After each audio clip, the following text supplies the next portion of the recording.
It's gonna be a short discussion only, not something so. It's not gonna be really a long talk. So good afternoon, good morning, good evening, depending on where you're based. I want to bring something that is bothering me to you. I want to discuss a scenario that we have accepted as a way of life, which I think is going to have a backlash, heavy backlash tomorrow. I read something on the news, Canadian government offering Nigerian 2,000 doctors document to come and live in Canada and work in Canada. 2,000 doctors.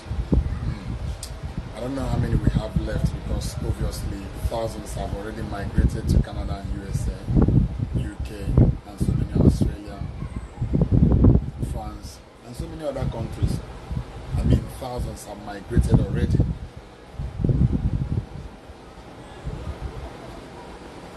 They're asking for more. They need more 2,000 Nigerian doctors to migrate to Canada to go and save the life of their people while Nigerians are dying. Wow. How do you see that? I want you to think deeply about this. Then you pass your judgment. Wow. Some people see it as, wow, an opportunity. Let's move. Some people see it as a breakthrough. Some saw it as an opportunity to become what they have dreamt of. Wow. And so many people see it as God's calling and the opportunity to answer their calling and God. There are so many ways you can see that, but there is only one way I see it. I see it as brain drain. Brain drain. All these visas, they are calling you to come over to collect and then go and work in Canada. It's called brain drain, and it's a wicked activity. It's an evil, demonic, destructive activity. That's not favor. That's not doing good to Africans. Nigerians, beware and be very careful of what you are celebrating today or what you are rejoicing today. It might be a great deal of pain for you, your children tomorrow. I'm not saying this because I want to wish you bad. I'm actually praying for everyone, people that I know that have already jacked back, people that I know that have already moved out of the continent of Africa, running over because of these so-called visas for work and all that. I want to also tell you that in the United Kingdom now, all those people, care workers, all those that migrated, that came to UK because of the juicy promise, they are now stranded on the streets in London, in many parts of UK. The job is not there. Brexit have messed UK up big time. There's no job. If there's any job at all, the Polish people, the Ukrainian, and some of the Balkan, they've taken the job already. There's nothing left for you, Nigeria. You will always be a second fiddle. You will always be a second hand. Just know it. Then this brings me. I can't explain it. 'Cause every time, you know, these people that are running over to UK, to many other countries to go and do work, to go and work, I wonder why they cannot be able to sit down here and sort out those things that think that is bad. Those nations that you're all running into, which I made the mistake when I was younger, I didn't even know. Wasted my 30 years in Europe for nothing.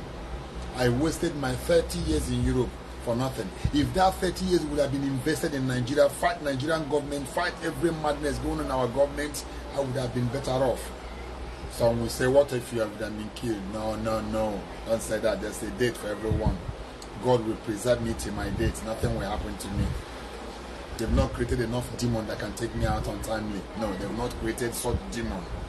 They might be existing somewhere else, but not in this land.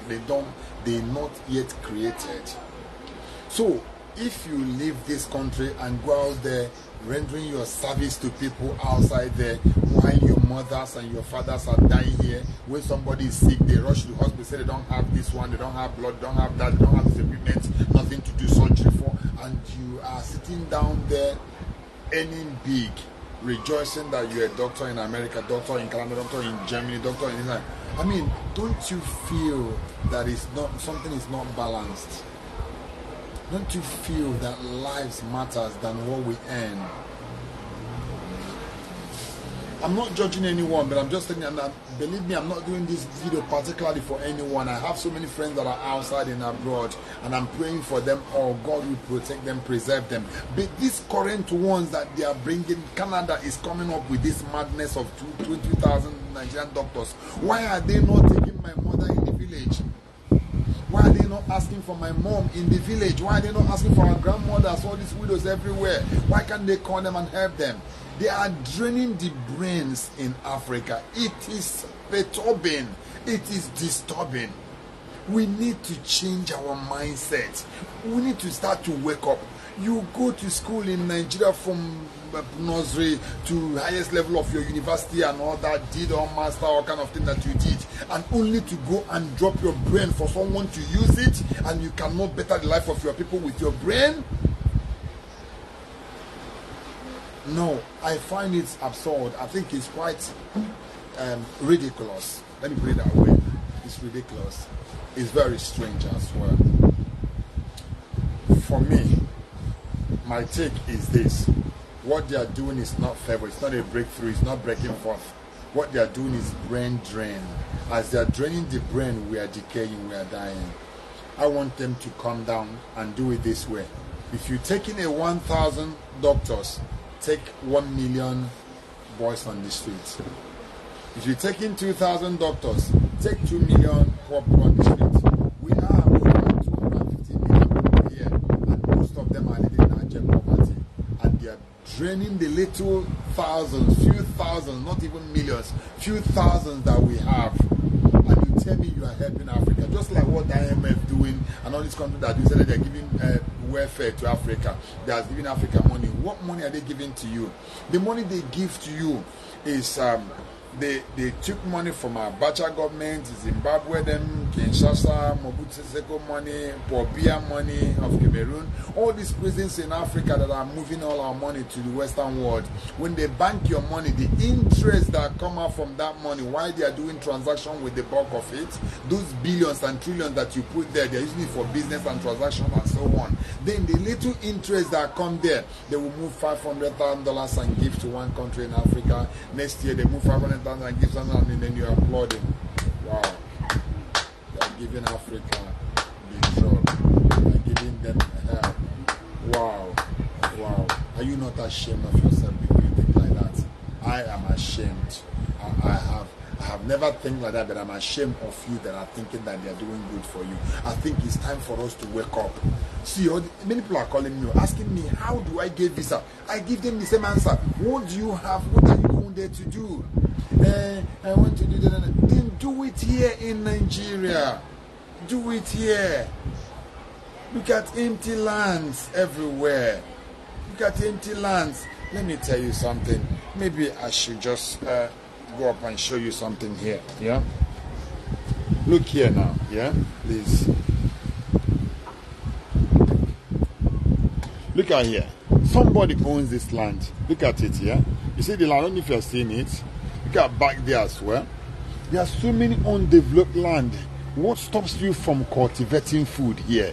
Plantain, whatever, yam, and making money out of it. If it's about poverty, if it's about lack or whatever, why can't we do that? Why?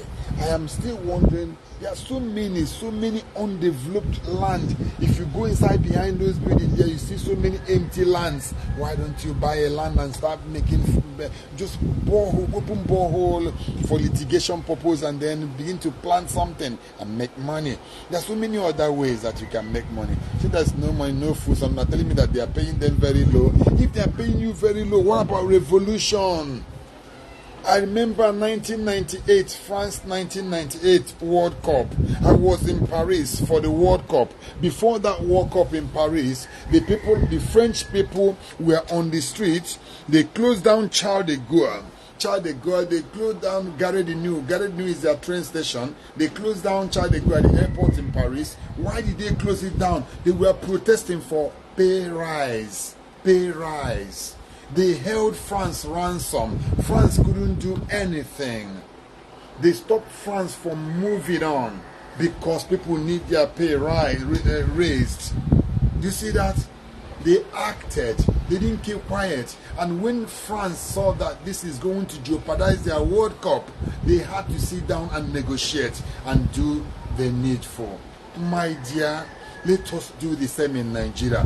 Every one of us, we are able men and women. Let us tell Nigerian government that enough is enough. Our mumu don't do. That we're not going to have it this way again. It's either you perform or you stick out. You perform or you stick out. See, they can kill maybe 1 million, but they will not be able to kill 250 million. It's not possible. I don't think they have even enough bullets to kill all Nigerians. You need to reason well. Not even America have enough bullets and machine guns to be able to kill all Nigerians. Talk less of Nigerians that don't even have ammunition. I want you to please listen to me.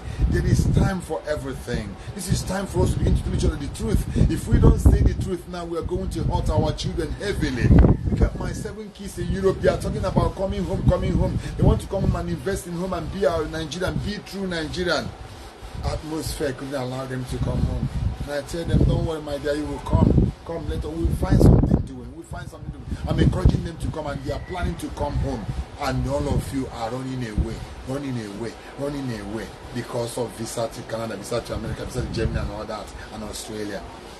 What about this new world order that is coming? You know that when you get there, that after a while, they will offer you something. What will they offer you? A Canadian passport in the exchange of your soul. American passport in the exchange of your soul. When you pick up that, the next time you might come to renew it, you will be forced to take your 666 here or 666 here. The mark of the beast will go into your body, and you don't have choice then, because you're already acquainted with the lifestyle. You are enjoying yourself. You have the homes, you have everything. You are too comfortable. How am I going to change? Oh, my children love America, love Canada, and so on. How am I going to move them back to Africa? It's okay. Go ahead, put the mark, please. Anyway, God will understand. And they put the mark. Let me tell you something. God understands nothing. Once that mark is placed on you, you are bound for hellfire instantly. You have negotiated your destiny and your family destiny, and you have already purchased hell with your own money. You bought your express flight ticket to hellfire, and it's a first class ticket that you bought. Where is our integrity? Where is our integrity? We need to say no to all these things. See, nothing lasts forever. The Bible said, Isaac, stay in this land. Don't go to Egypt. Stay in this land and plant, that you will reap 100-fold. And Isaac did that. They said the same year, Isaac reaped 100-fold. Why can't we be patient in Nigeria? Why can't we just look at people? They can't go to hospital. There's no doctor to treat them. No doctor in our hospitals anymore. People are suffering in our hospitals. Are going through a lot. Why can't we just say no to all this madness? How can Canada, with their immoral standard, with their ungodly heart, say that they need 2,000 Nigerian doctors in Canada? For what? What about the people that are dying here? They don't need them, because they know that if they offer you that money, offer you a home in Canada, and you will move, because you are gullible. You are gullible, and you are only seeking for your belly. You're not thinking about your tomorrow. You're not thinking about your children. You're not thinking about your country. What about this American feeling? Can't you just think like the Americans? Americans say, I am like this. What can I do for America? Not what America will do for me. That's what makes America number one nation in the whole world. I love them so much because of that mindset. America will not sacrifice their country. They will not betray their country. But Nigeria, when they see small $1 million, they will sell Aso Rock, sell everything and Jaka. Once they see little money, they'll give up everything. My dear, I'm not saying this because I want to hype anybody. I'm also a European citizen, but I have negotiated my way back to my country. Because after all my years, wasted years in Europe and so on, I know I'm not deported. I still have my passport. I have everything. I can travel whenever I want. But I'm telling you that there's so much work to be done here than selling my birthright just like that. I'm not criticizing you particularly, I'm just talking in general, and I'm so pissed off with the Canadian government that is even offering such offer. We have so many people on the streets here, so many things that can help us with. Why don't you come and build good hospitals in Nigeria, or come and give us some kind of those benefits you want to give us than draining our brains? Say you are helping us. You are not helping us, you are draining the brains of Africa. You need to behave yourself, because calamity of God is about to come upon these nations, and when it comes, nothing can stop it. It's so sad that there are so many beautiful, wonderful Christians, very good people that are living in such country. But this money mongers, all these lovers of wealth that are ruling over the nations, they don't care. They don't give a toast. What you think? I will leave you. You need to pass that judgment yourself. You have to do what? Pass the judgment yourself. If you think what I'm saying is rubbish, it's fine. I will respect that. If you think it makes sense, click the button, share. Encourage your people to stay back home and fight. Listen to me. If you don't push the government out of the place, they will keep on marginally destroying you. It's time for you to stand and say, hey, government, you're not doing right. You need to step down. You force it. You sit there and protest until they step down. Wait, very soon Nigeria will be good. I wonder where it will be when it gets better. You come back there, there's no position for you again. It takes only just 1 or 2 more years of patience. Nigeria will become what the prophets are saying. They say that Nigeria will be a corrupt nation. It will come to a height that there will be nothing bigger than that. This will be the greatest corrupt nation in the world. And then after that, then there will be glory of God that will perch upon the land. When that glory land upon the land, then you become a righteous nation. You become the greatest nation in the whole world. People will begin to come here, migrating from Europe, America, every corner, coming down to Nigeria. Have you not heard about that prophecy? Or you don't believe in the prophet of God anymore? If you don't, I do. And I believe that I will be here to reap 100-fold in this land, just like Isaac did. May God bless you. That's just a little sense I want to make this afternoon. Joy Okwagba and the rest of others that are here watching us. May God bless you. Okay, I love you all. Have a very wonderful weekend. May God uphold you in any land where you are. If you are in Canada, may God uphold you. If you are in America, may God uphold you. If you are in UK, may God uphold you. Wherever country where you are, wherever you sojourn, in Africa, in Nigeria, here, may God uphold you. Don't forget the principle of God. Hold it on, and never you take that mark of beast when the time comes. Because I know the way you gave up some certain things here is the way you gave up your birthright and collect that mark of beast, because you think that God will understand. Scriptures cannot be broken. Principle of God cannot be broken. Nobody can change the mind of God. He knows what he wants, and he made it clear to us in the Bible, and we should live like that. May God bless you. Have a very wonderful weekend. Bye bye. See you tomorrow in church. If you don't have a good church to worship, please meet me in Dominion City HQ in Ajah here. I'll see you tomorrow. Just come over here. After that, we have a chat together. Love you all. Bye bye.